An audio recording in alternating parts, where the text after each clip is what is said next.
na yan. Wala na hangin. Okay na.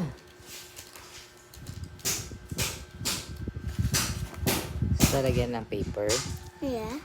Tapos, Ito pa sa hand. tapos ilalagay na sa fridge. Yes. Ilang matagal ba pa-planchahin? Hmm. Pag natiyo na lang. Wag, baka mainit na yun. Tingnan nyo na kung mainit na. Ayan na, tumigas na. Mainit na sobra. Okay na yan. Ano? Sobrang hot na niya. Tapos lalagay ko sa freezer. Ilang minutes. Baka Pag-aantay lang. pati yung likod baka kailangan planchahin. Nakalimutan ko. Oh, hindi. Hawakan mo to. Saglit lang. Lolo ko. Dulo lang hawakan mo. Dali.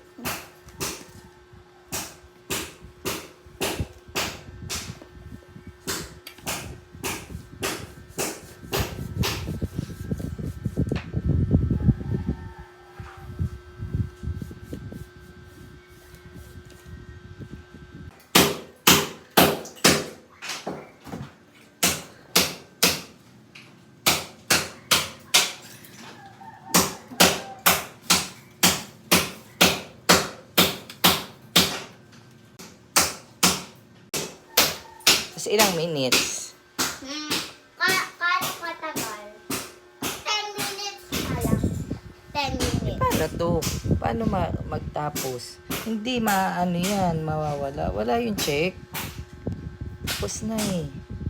Kailangan ko tapusin yung 3 minutes.